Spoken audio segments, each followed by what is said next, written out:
नमो नमः। इस वीडियो में हम जानने का प्रयास करेंगे कि किसी भी श्लोक में पदच्छेद, विग्रह वाक्य, अन्वय या फिर शास्त्रार्थ किस प्रकार से लिखा जाता है।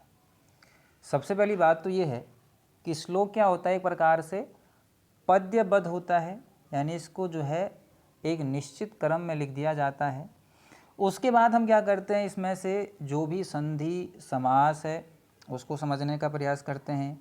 फिर उसमें कोई भी शब्द है उसमें कौन सी विभक्तियां हैं उसको जानने का प्रयास करते हैं। उसके बाद जाकर के हम उसके किसी भी निश्चित अर्थ को जान पाते हैं। सबसे पहली बात तो हमें ये समझना होगा कि ये जो इतने सारे शब्द हैं कि पदच्छेद, विग्रह वाक्य, अन्वय और शास्त्रार्थ, ये होता क्या है। सबसे पहली बात आती है पदच्छेद के बारे में। कहता है कि पदः छेद, अर्थात पद का क्या करना, छेद यानी उसको अलग अलग करना। सबसे पहली बात तो ये सवाल ये आता है कि पद किसे कहा जाता है। देखिए, जब भी आप किसी श्लोक को डिकोड कर रहे होंगे ना, तो उसके लिए आपके पास सारी नॉलेज होनी चाहिए। यानी जो आपने माहेश्वर सूत्र पढ़े हैं, जो आपने उच्चारण स्थान पढ़े हैं, जो आपने प्रयत्न पढ़े हैं, जो आपने संज्ञा सूत्र पढ़े हैं, संधि समास आपने प्रत्यय जो भी पढ़ा है, वो सब एक श्लोक में इंक्लूडेड रहता है। यानी आपके पास पूरी नॉलेज होनी चाहिए, उसके बाद जाकर के आप ये कर सकते हो।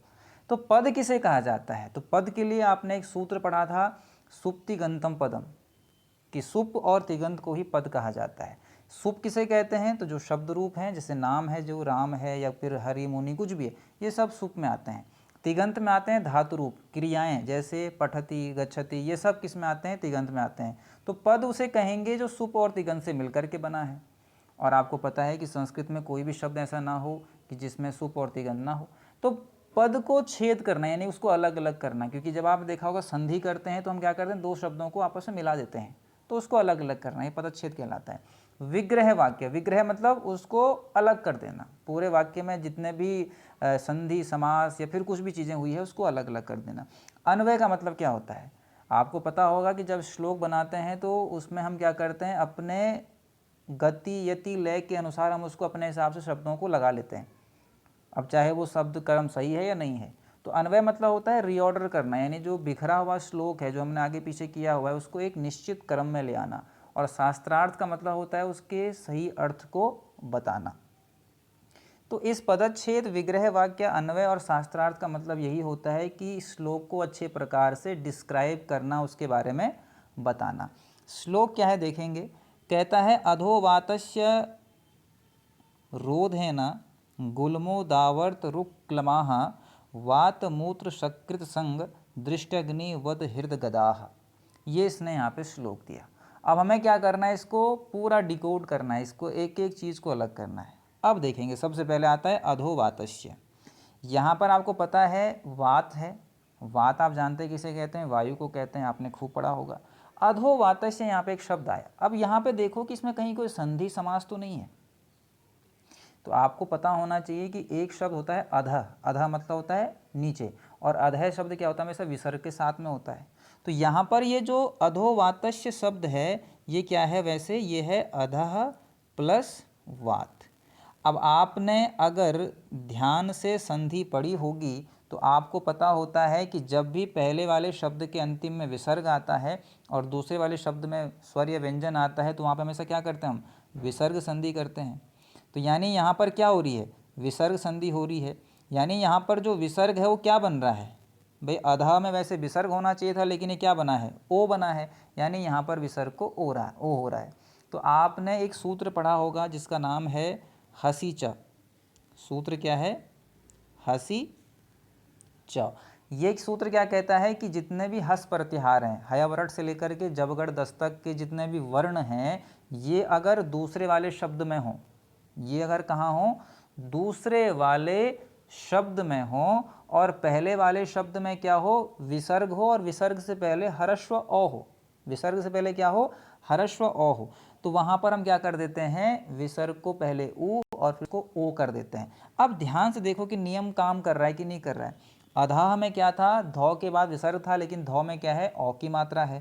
पीछे क्या रखा है, वात का वो है, वो क्या हस प्रत्याहार में आता है, हयवरट लण। अब हयवरट में ही क्या आ गया, वो आ गया, हयवर, है ना। तो यानी कि वो भी क्या आता है, हस प्रत्याहार में आ जाता है। आगे आपका ध में औ की मात्रा यानी कि नियम यहाँ पे काम कर रहा है, तो क्या बन जाएगा यहाँ पर विसर्ग संधि होकर के वो अधोवात बन जाएगा। तो वैसे शब्द क्या हो जाएगा, अधः वातस्य। अधः मतलब होता है नीचे, और वातस्य में कौन सी व्यक्ति कौन सा वचन, षष्ठी का एक वचन। जैसे रामस्य रामयोः रामाणाम, वैसे वातस्य वातयोः वातानाम। फिर कहता है रोधेन। अब बताओ रोधेन में कौन सी व्यक्ति कौन सा वचन, रोध शब्द है और रोधेन बना है, तो आपने पढ़ा होगा रामेण रामाभ्याम रामे ही, वैसे रोधेन रोधाभ्याम रोदे ही। तो यहाँ पर तृतीया का एक वचन।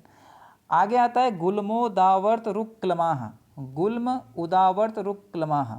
आपने एक संधि पढ़ी होगी जहाँ पर आगे वाले शब्द में अ होगा, पीछे वाले शब्द में उ होगा, तो वहाँ पर क्या हो जाता है, ओ हो जाता है। पता था, मैंने बताया भी था कि अ में क्या होता है कंठ, ऊ में होता है ओष्ठ। अब अगर आप कंठ प्लस ओष्ठ मिला रहे हैं तो क्या होना चाहिए, फिर जो अगला रिजल्ट आए वो कंठोष्ठ होना चाहिए। तो ओ हमेशा क्या होता है, कंठोष्ठ होता है। पढ़ा था ना आपने, ओ दो तो कंठोष्टम। तो यानी ओ प्लस अ प्लस ओ बराबर ओ हो जाता है। तो यानी यहाँ पे देखो आप, गुल्म उदावर्त, तो गुल्म में क्या है, शब्द है एक पहला गुल्म, दूसरा है उदावर्त। अब ये बताइए कि गुल्म के मौ में क्या है, अ है, और यहाँ पीछे क्या है, ऊ है। अ प्लस ऊ बराबर क्या हो जाएगा, ओ हो जाएगा। यानी यहाँ पर कौन संधि आ गई, यहाँ पर संधि आ गई आपकी गुण संधि, और गुण संधि का सूत्र क्या होता है, आद गुणः। ठीक है, फिर आगे चलिए, तो गुल्म उदावर्त रुक क्लमा है, ऐसे बन जाएगा। फिर नीचे देखिए, वात मूत्र सकृत संग दृष्टग्नि। यहाँ पे इसको पढ़ के फील आ रहा है कि क्या बन रखा होगा, दृष्टि अग्नि दृष्ट अग्नि। विच्छेद क्या बनेगा दृष्ट अग्नि का, दृष्टि प्लस अग्नि। यहाँ पर संधि कौन सी है, दृष्टि के टॉ में ई की मात्रा, अ में अ हो गया, ई में है तालु, अ में है कंठ। हमें रिजल्ट क्या चाहिए, तालु कंठ चाहिए। तो ई की जैसी ट्यून आती है य में, पीछे उसमें अ मिला देंगे, क्या बन जाएगा, य बन जाएगा। तो दृष्टि अग्नि हो जाएगा। संधि कौन सी है, ये यण संधि है। सूत्र क्या है, इको यण जी। तो इस प्रकार से आप क्या कर सकते हैं, एक एक वर्ड्स को अलग कर सकते हैं। यहाँ पे हम क्या कर रहे हैं, इसका पदच्छेद कर रहे हैं। फिर आप यहाँ पे एक चीज़ और देखिए, वात मूत्र सक्र संग दृष्टग्नि वध हृदय गदाह। यानी आपने यहाँ पे बहुत सारे नाम लिख दिए, और सारे नाम अपने आप में विशेष हैं। तो आपने पढ़ा होगा कि जहाँ पर दो या दो से अधिक नाम क्या होते हैं, अपने आप में प्रधान होते हैं, वहाँ पर एक समास होता है। समास यानी जहाँ पर हम बहुत सारे शब्दों को एक साथ मिला लेते हैं। तो वो समास कौन सा होता है, जहाँ पर दोनों ही पद प्रधान हो, या जितने भी पद हों सारे प्रधान हों, तो वहाँ पर एक समास आता है द्वंद्व समास।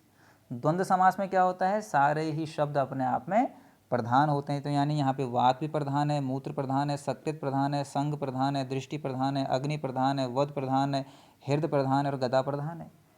और यहाँ पर आप एक चीज़ और देखेंगे कि जब आप सारों को एक साथ मिला लेते हैं तो फिर आप क्या करते हैं, अंतिम में बहुवचन का प्रयोग कर लेते हैं। गदाह बन गया, है ना, गदह गदौ गदाह, रामः रामौ रामाः। तो ये द्वंद्व समास है।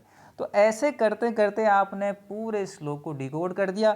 अब आप इसका मतलब निकालोगे कि जब क्या होता है, अधः वात, नीचे वाले वात को हम क्या करते हैं, रोधेन यानी कि रोकने के द्वारा, जब हम उसको रोक देते हैं तो उससे क्या होता है, गुल्म हो जाता है। उदावर्त पढ़ा था ना, गुल्म उदावर्त गुण संधि, गुल्म उदावर्त, तो गुल्म हो जाता है, उदावर्त हो जाता है, रुक हो जाता है, क्लमा हो जाता है, वात मूत्र सकृत संग दृष्टि अग्नि वध और हृदय गदाह वहाँ पे हो जाता है। तो ये चीज़ें क्या हैं, आपने यहाँ पर पदच्छेद करके या विग्रह करके पूरे श्लोक को क्या कर दिया है, डिकोड कर दिया है। तो अब आप इसका शास्त्रार्थ यानी आप इसको बता सकते हैं कि जब हम अधःवाद को रोक देते हैं तो उससे क्या क्या रोग उत्पन्न हो जाते हैं।